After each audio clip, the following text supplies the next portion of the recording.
In college is when I had my breaking point, and this was literally like last semester. This is when a lot of stuff changed. You could have all the space, more than you need. Welcome back to my channel, or welcome if you're new. In today's video, I'm going to be telling you guys how I finally arrived at my self-love journey. You'll see the title of this video, but it has something to do with self-love, self-worth, and yeah. I do want to say this. So this is something that recently happened, and I marked my calendar. It was May 10th, and the reason why I marked my calendar is because I'll get into it later, but this is something that recently happened.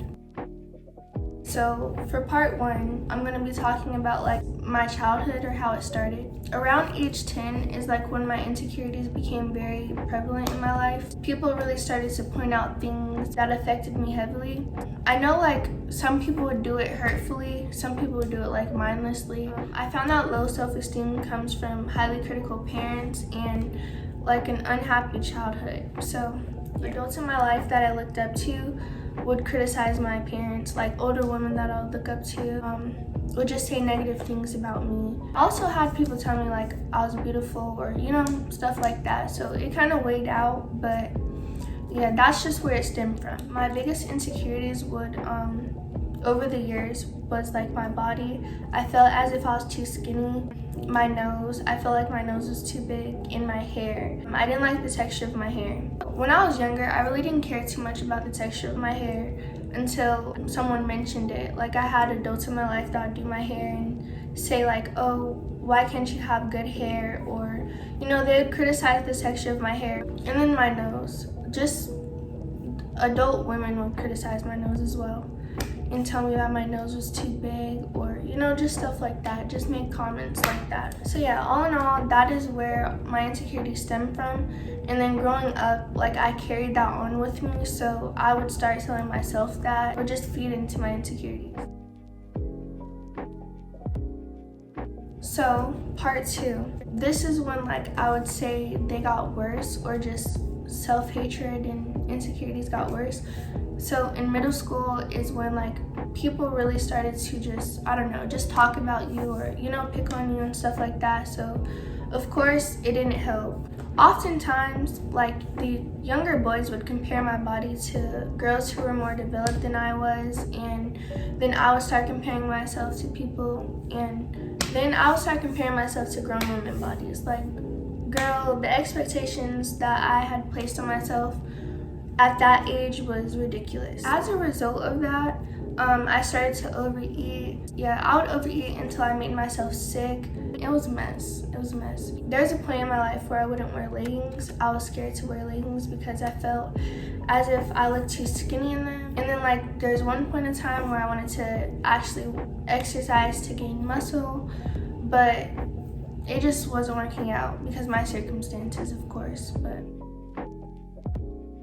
all throughout those years, I had those insecurities and stuff like that. In college is when I had my breaking point, and this was literally last semester.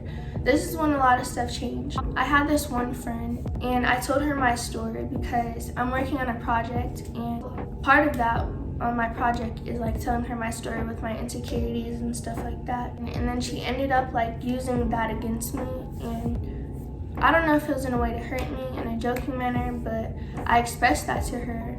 And from that, I had a flashback of when I was in middle school, and just all the times that people just talked about me and brought up those insecurities. And then I went back to my dorm and I started crying. As I was crying, I was also praying and talking to God, and I asked him, when will I get to a point to where this stuff will no longer affect me? I'm tired of going through this. I'm tired of people having power over me. I'm tired of just looking in the mirror and dissatisfied with the way I look. Okay, so this is the most important part. So the next day, I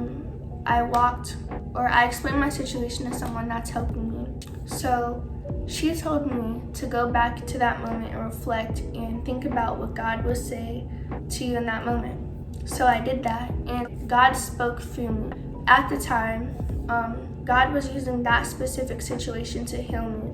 After that little session, or me explaining to that person what had happened to me, I went to go take a shower. So while I was in the shower, immediately God started to pour all this revelation, and just like, it was just, I don't even know how to explain it. The Spirit of God was on me so heavily, and He was just speaking to me the next thing after the next thing, and telling me what self-love looks like, what it means to walk in self-love, and how I can continue to walk in self-love. The best way that I could explain it is that God took my eyes and like replaced them with the truth. Like, then later on, God revealed to me that like I was so busy trying to do the work myself. I don't know. I was trying to do the work myself, like get myself to a point to where I love myself, when I should have been just like putting the situation into God's hands. So at the time, I didn't know this, but now that God has like renewed my mind, I know this now. Like self-love and stuff does not, like, it's not dependent upon what you look like externally. It's about like obviously what's on the inside, and that saying is so cliche, but it's true. The takeaways that I would say is like give God your situation, and let Him like work on you through His timing. And also, the more and more you know your identity in Christ, like the more the pieces will connect. I hope that makes sense. But yeah, let me say that part again. So the more you know your identity in Christ, it's like it will all come together. Like you'll start to learn self-love, self-worth.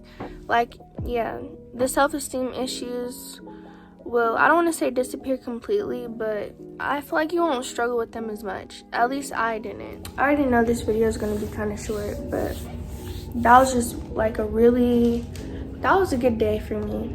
Like, the revelation is something that I couldn't even explain. Oh, also, I do want to say this. Even though I feel like that specific day I arrived at like self-love, you still have to walk out the process like day by day. It's just easier now. Yeah. I almost forgot. Please like, comment, and subscribe. Yeah.